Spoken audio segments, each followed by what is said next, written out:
Olá pessoal, tudo bom? Bem-vindos ao capítulo 2 aí da nossa disciplina de modelos preditivos e séries temporais. O tema da aula de hoje vai ser tipos de dados, né? A gente vai ver aí, basicamente, quais são os tipos de dados que a gente vai trabalhar, que a gente vai encontrar aí quando a gente estiver trabalhando com um modelo de aprendizado de máquinas, né? Um modelo preditivo. E a gente vai ver aqui nessa aula também a importância do pré-processamento, né? Do tratamento dos dados, que é uma das etapas fundamentais aí do pipeline de qualquer pessoa que trabalha com dados. Então aqui, a primeira coisa que eu gostaria de apresentar para vocês é o que eu chamo de taxonomia de dados, né? Que é basicamente quais são as classes, quais são os possíveis, quais são as classes, né? Quais são os possíveis tipos de dados que a gente encontra aí quando a gente está trabalhando com um modelo, né? A primeira coisa aí, a gente tem a separação entre dados numéricos e dados categóricos, né? Dados chamados de dados quantitativos e dados categóricos é o que a gente chama de dados qualitativos, né? E dentro do tipo de classe aqui numérico, né, a gente tem a distinção de variáveis, né, de atributos, discretos e contínuos. E dentro da classe aqui de dados categóricos, a gente tem o que é nominal e o que é ordinal. E a gente vai ver aqui, ao longo dessa aula, o que é cada uma delas, né? Então, a primeira coisa aqui, dados numéricos. Que exemplos que a gente tem de dados numéricos, né? A primeira coisa aqui são os atributos, são as variáveis, né? A gente pode usar atributo, variável aqui, de forma que sem distinção. A gente tem os atributos discretos. Quais são os atributos discretos? Né? São números que são utilizados, por exemplo, para contagem, né?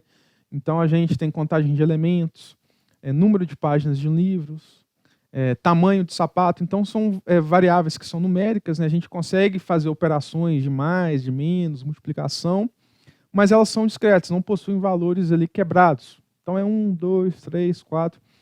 Então esses são alguns exemplos aí de variáveis discretas. E a gente tem os atributos, dentro também da classe de dados numéricos, tem os atributos que são contínuos, né? Que eles conseguem assumir qualquer valor aí dentro do intervalo dos números reais, né? Então a gente tem duração de um filme, por exemplo, temperatura, altura, peso, são todos aí atributos que são numéricos e são contínuos. E, de forma análoga, a gente tem aqui os nossos dados categóricos, né, que são os nossos dados aí, qualitativos, né? E o primeiro exemplo são os dados nominais. Dados nominais são dados categóricos que não apresentam nenhuma relação de ordem. Então não tem nenhum ordenamento entre os valores aí que esse atributo pode possuir. Então, por exemplo, uma classificação, por exemplo, cachorro, gato, coelho, a pessoa se ela é fumante, se ela não é fumante, se a pessoa comprou, se ela não comprou, se ela entrou ou não no site. Então aí são atributos categóricos nominais, né? Não existe nenhuma relação de ordem, um não é maior do que o outro. E dentro dos atributos categóricos, a gente tem o que a gente chama de atributo ordinal, que aí sim existe uma relação de ordem entre esses atributos. Então, como exemplo, a gente tem a avaliação do filme, quando a gente dá uma nota lá de 1 a 5, é um atributo aí ordinal, que são categorias, né? 1, 2, 3, 4, 5, mas que a gente não consegue fazer contas com ela, por exemplo. A gente não faz muito sentido a gente subtrair a nota 5 da nota 1, porque é só um atributo, né, que é uma categoria, só para expressar que um é maior do que o outro, mas não faz muito sentido a gente fazer uma conta, por exemplo, de menos, de multiplicação, né? Então essa que é a diferença, por exemplo, de um atributo ordinal para um atributo que ele é numérico, mas ele é discreto, por exemplo. E a gente tem exemplos aqui, por exemplo, em uma escala de 1 a 10, como você avalia determinada coisa. Então são atributos aí ordinais, né, que a gente consegue determinar uma ordem entre eles. E por que uma forma simples de identificar se o atributo é ordinal ou não é que a gente conseguiria substituir um valor numérico por uma string, por uma expressão. Então, em uma escala de 1 a 10, ou numa escala que vai de péssimo a ótimo, então péssimo, ruim, moderado, bom e ótimo, como que você avalia determinada coisa? Então, uma dica aí para vocês, se você quer saber se um atributo é ordinal, substitua ele por uma letra e veja se ainda faz sentido. Se fizer sentido, esse atributo é ordinal. Porque existe uma relação de ordem, você sabe que o ótimo ele é maior do que o péssimo, por exemplo, mas não faz muito sentido você fazer uma operação matemática ali entre eles. Então, esses são os atributos aí ordinais. E a primeira pergunta aqui que eu gostaria de responder é por que tratar os dados, né? Por que a etapa de pré-processamento é muito importante? Porque os dados do mundo real contêm erros absurdos, diversos, diferentes tipos de formas vocês conseguem encontrar aí erros aí dentro dos dados que vocês vão obter. Alguns exemplos aqui eu estou trazendo para vocês, né? Então, o primeiro exemplo aqui são dados incompletos, falta de informação, dados apenas agregados. Então, às vezes, você está trazendo informação de uma determinada base, você quer saber o cargo da pessoa, é um atributo lá do seu dataset, qual que é o cargo da pessoa. Aí, às vezes, vem faltante, então você não consegue saber, você vai ter que... ou você vai ter que coletar de novo o seu dado, vai tentar ter uma pessoa que conhece do processo para ver se aquele dado é faltante mesmo, se foi só um erro de uma determinada outra coisa.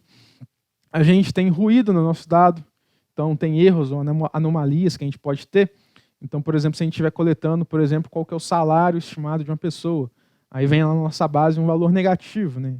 Então, não faz sentido, a gente tem que tratar esse tipo de coisa. A gente tem o que a gente chama de inconsistência local, né?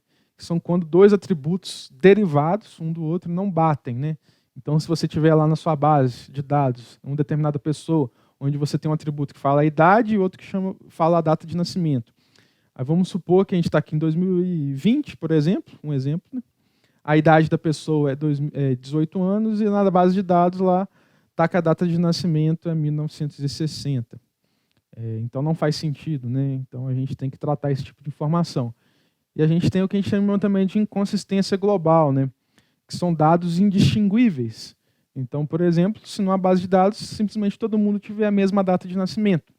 Então a gente não consegue extrair nenhuma informação disso quando a gente tem dados que são iguais para qualquer amostra aí do nosso dataset. Então a gente tem que tratar esse tipo de coisa na etapa de pré-processamento. E além dessas questões, né, desses erros que a gente pode ter, a gente tem o que a gente chama também de problemas de integração de dados, né? Isso é muito comum, principalmente em processos industriais, né, em empresas. A gente às vezes vai criar um modelo e a gente vai coletar informações de diferentes plataformas e de diferentes sistemas legados, né? A gente vai ter que fazer integração com o sistema 1, depois com o sistema 2, depois com o sistema C, para depois gerar toda a informação e gerar um dataset, né? Então, o que a gente pode ter de problema com isso, né? Que é redundância entre entidades, né?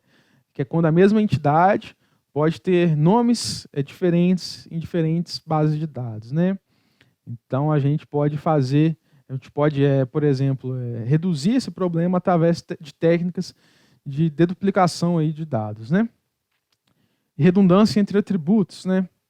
E normalmente ocorre quando ele é derivado um do outro. Então, a gente pode ser minimizado através da análise de correlação, né? Estratégias de machine learning conseguem também resolver esse tipo de informação, né? Às vezes você tem um atributo, por exemplo, velocidade e aceleração, sei lá, alguma coisa que seja derivada uma da outra, né? Aí a gente pode ter um determinado problema. Então, pessoal, a gente viu na aula de hoje aqui os tipos de dados existentes, né? Como que a gente consegue tratar, por que a gente precisa tratar, melhor dizendo, né?